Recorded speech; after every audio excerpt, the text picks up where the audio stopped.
Du 15 au 17 mai 2024 s'est tenu à Cotonou le deuxième atelier de partage d'expériences sur l'enquête autour des cas contagieux TB dans les 8 pays du projet CETA. En dépit des progrès réalisés au cours de ces dernières années, en matière de dépistage et de traitement, la tuberculose demeure un problème majeur de santé publique et une menace sanitaire mondiale. C'est donc pour améliorer la prise en charge des personnes vivant au contact des cas de tuberculose en Afrique francophone que les pays membres du projet CETA ont décidé de partager les expériences sur l'enquête autour des cas contagieux. Au nom de l'Union internationale contre la tuberculose et les maladies respiratoires, Dr Koura Kopto a exposé brièvement le point des actions menées qui contribuent déjà à l'atteinte des objectifs, même s'il reste des efforts à faire. En 2014, l'Union avait initié un atelier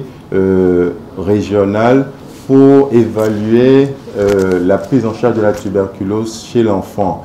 Et c'est dans le cadre de cet atelier, il y a certains d'entre vous qui ont participé.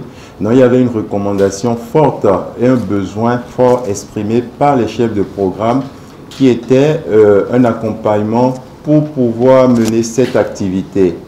Et donc, à l'issue de cet atelier, on avait travaillé avec les programmes et un projet de recherche opérationnelle avait été rédigé. On a obtenu un financement et on a accompagné 4 pays.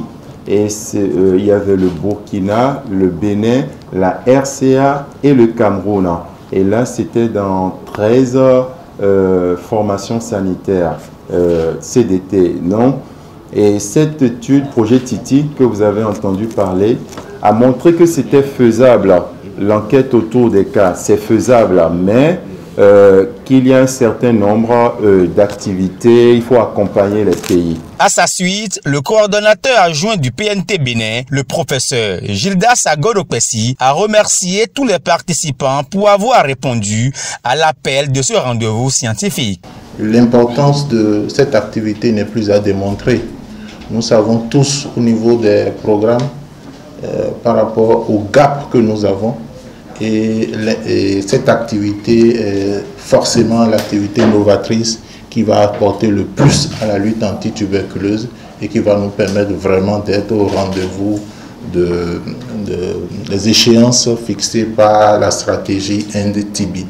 Et donc, une fois encore, merci à l'Union pour cette claire vision-là, et cette vision d'accompagnement, surtout de nous mettre ensemble tous les programmes de la sous-région pour que dans une stratégie concertée, nous puissions atteindre ces objectifs. Car comme le dit l'adage, seul on va vite, mais ensemble, on va plus loin. Au nom du coordonnateur du Conseil national de lutte contre le sida, la tuberculose et le paludisme, le premier secrétaire adjoint, Dr Hervé Gbaïndé, a rappelé les défis auxquels sont confrontés le Bénin dans ce combat depuis plusieurs décennies. Il a réaffirmé l'engagement du gouvernement béninois à poursuivre les actions pour la bonne santé publique avant de procéder à l'ouverture officielle des travaux du dit atelier. Mesdames et messieurs, nous mettrons ensemble nos efforts en vue de l'atteinte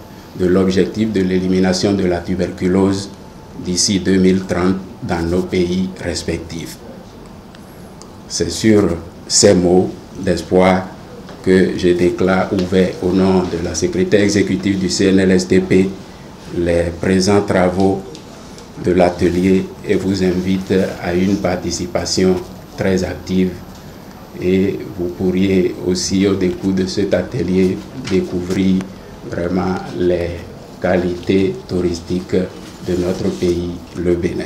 Les participants venus des 8 pays membres du projet CETA ont fait le point des recommandations issues du premier atelier, présenté les dernières recommandations relatives à la mise en œuvre de l'enquête autour des cas. Au terme des travaux de 3 jours, de grandes résolutions ont été prises pour améliorer la prise en charge des personnes vivant au contact des cas contagieux de la tuberculose en Afrique francophone.